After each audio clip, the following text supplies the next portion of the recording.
I think the hype is crazy, but probably well-deserved too. I mean, it's pretty magical, and I think the beer community can sense that.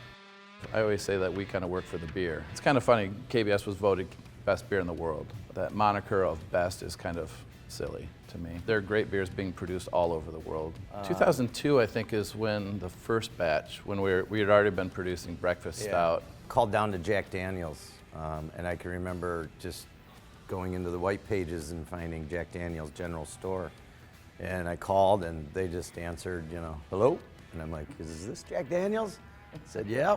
I told them that we owned a brewery, we wanted to put our beer in it, and they just thought it was the wildest request they've ever heard of. And it was kind of, well, yeah, you can have our barrels, come get them. Tried it several months down the road, and we both kind of, I remember looking at each other thinking, holy cow.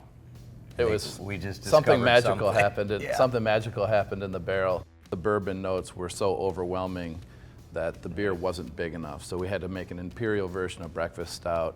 So we upped the recipe. It's extremely labor intensive. So we get truckloads of barrels in. This year, probably doing 460,000 barrels, and maybe 5,000 roughly is going to be in KBS. We brew it once a year, and then it goes into wood, and it sits there for a year. So we kind of extract some of that bourbon note, from the wood as well as the char and the oak.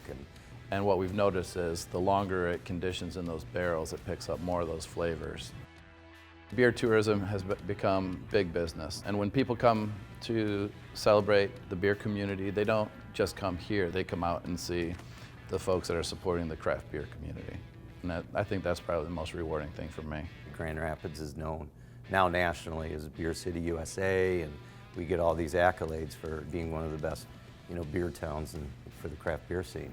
Maybe they come here for beer the first time, but then they come back for art prize, or then they come back in the summer to spend some time out on the lakeshore. So I think it's just kind of a celebration of the whole state. We're now fortunate enough to be profitable and to be a part of the community and to make investments into the community, and projects like Whitewater and projects like Art Prize that we're able to now contribute hundreds of thousands of dollars to those efforts. It's very rewarding to know that this all comes from beer. With KBS Week, we do 3 events every single day. It's a pretty cool way to celebrate beer and do it in a week. It's a big part of, I think, the Grand Rapids beer scene. This beer has kind of created this kind of cult movement. We got to be careful. At the end of the day, it's beer.